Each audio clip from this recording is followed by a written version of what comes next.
Assalamualaikum warahmatullahi wabarakatuh. Untuk mata kuliah Utilitas Bangunan 2, pada kali ini telah memasuki pertemuan kelima, dan pada pertemuan kelima ini akan dibahas mengenai instalasi penangkal petir atau sistem penangkal petir atau sistem proteksi dari petir. Jadi, gangguan petir seperti yang tampilkan pada gambar sebelah kanan ini dapat menimbulkan ketidaknyamanan dalam beraktivitas dan juga dapat merusak peralatan rumah tangga. Oleh karena kerugian tersebut, maka diperlukanlah suatu sistem proteksi yang dapat melindungi semua bagian bangunan beserta manusia dan peralatan di dalamnya. Salah satu cara yang ditempuh untuk melindungi bangunan tinggi dari sambaran petir adalah dengan instalasi atau pemasangan sistem proteksi petir yang handal dan memenuhi persyaratan yang berlaku, sehingga jika terjadi sambaran petir, maka sistem inilah akan menyalurkan arus petir ke dalam tanah. Jadi sistem proteksi petir ini tidak membuat bangunan tersebut tidak akan tersambar petir, namun nanti intinya petirnya akan terserap oleh sistem penangkal tersebut, kemudian alirannya dialirkan ke tanah atau grounding. Nah, untuk petir ini merupakan suatu kejadian atau kejadian alam yang tidak dapat dihindari maupun dicegah, sehingga tiap bangunan itu perlu dipasang untuk penangkal petir. Walaupun itu hanya rumah, maka perlu juga dipasang penangkal petir agar dapat melindungi bangunan tersebut dari sambaran petir. Nah, dapat dilihat pada peta sebelah kiri ini untuk intensitas petir yang terjadi. Nah, di Indonesia ini untuk intensitasnya cukup tinggi, sehingga bangunan-bangunan di Indonesia ini perlu dipasang untuk penangkal petir. Jadi untuk sambaran petir itu ada beberapa jenis. Nah, yang pertama sebelah kiri ini merupakan sambaran petir langsung menuju bangunan. Jadi jika sambaran petir mengenai sistem proteksi petir eksternal yang telah dipasang, nah dari petir dapat dialirkan dengan aman ke tanah. Tetapi gedung yang tersambar petir ini memiliki risiko yang cukup tinggi. Sambaran petir dapat memberikan dampak terhadap sistem kelistrikan bangunan.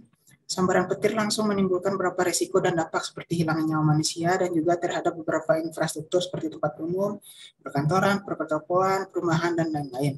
Sehingga sistem proteksi petir melindungi bangunan dan orang-orang dari impuls petir langsung dan kebakaran. Nah, yang sebelah kanan ini merupakan sambaran petir yang dekat dengan bangunan. Jadi tidak langsung menuju bangunan, tapi di suatu wilayah yang dekat dengan bangunan dengan radius 2 km. Jadi sambaran petir lokal ini menciptakan medan magnet tinggi tambahan. Lalu dapat menyebabkan puncak tegangan tinggi dalam sistem kabel serta dapat menyebabkan kerusakan dalam radius hingga 2 km di sekitar titik sambaran petir. Jadi tegangan lonjakan akibat petir ini mengganggu dan menghancurkan sistem listrik dan elektronik. Perangkat proteksi petir dan lonjakan harus melindungi dari percikan api dan risiko kebakaran yang diakibatkannya. Kemudian di sebelah kiri ini merupakan jenis sambaran petir yang ketiga, yaitu sambaran petir langsung menuju kabel distribusi listrik. Jadi sambaran petir langsung ke kabel tegangan rendah atau kabel data yang merupakan distribusi listrik dapat menyambungkan arus petir di gedung yang berdekatan. Peralatan listrik di gedung yang tersambung kabel ini sangat berisiko mengalami kerusakan akibat lonjakan arus. Tingkat risiko tergantung pada bagaimana jalurnya ini dirutekan. Perbedaan dibuat antara kabel terbuka dan juga kabel bawah tanah sehingga diperlukan sistem proteksi untuk kedua sistem distribusi kabel suplai tersebut. Nah, sebelah kanan ini merupakan sambaran petir dekat distribusi listrik. Nah, jadi kedekatan sambaran petir dengan kabel distribusi listrik atau tempat-tempat untuk distribusi listrik seperti trafo, gardu, dan lain sebagainya. Nah, ini menginduksi tegangan lonjakan pada kabel. Lonjakan juga disebabkan oleh operasional, beban induktif dan kapasitif, dan oleh gangguan arus hubung singkat. Terutama ketika pada pembangkit, sistem penerangan atau trafonya ini dimatikan, maka peralatan listrik yang terletak di dekatnya itu dapat rusak. Jadi dapat dilihat pada tabel yang tampilkan pada slide ini. Nah, ini merupakan ringkasan atau rangkuman dari jenis sambaran petir yang telah dijelaskan pada slide-slide sebelumnya. Nah, jadi ini untuk tiap-tiap jenis sambaran petir. Nah, yang pertama ini untuk sambaran petir langsung menuju bangunan, ini langsung menuju ke struktur bangunannya. Kemudian ini untuk yang dekat bangunan, maka impact point-nya ini lahan yang di dekat struktur bangunan. Kemudian ini yang langsung menuju supply line atau kabel distribusi listrik. Nah, ini impact point-nya ini service atau saluran atau distribusi listrik yang langsung menuju ke bangunan.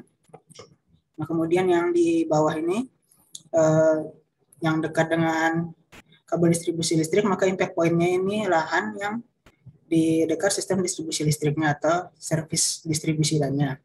Kemudian ada beberapa kerusakan dan juga untuk kerugiannya dapat dilihat di tabel sebelah kanan ini.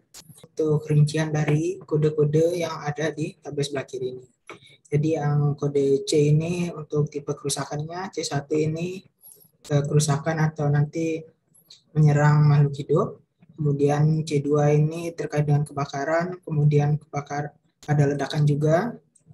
Dan yang C3 ini merupakan kerusakan atau kehancuran dari alat elektronik atau sistem elektronik yang diakibatkan dari lonjakan tegangan.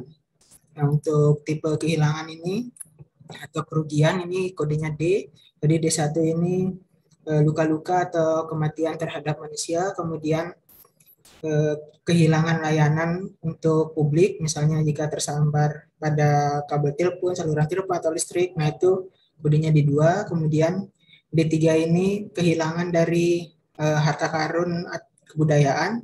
Nah ini maksudnya D3 ini misalnya terjadi jika menyerang arsip-arsip atau museum. Nah yang keempat ini kehilangan atau kerugian material.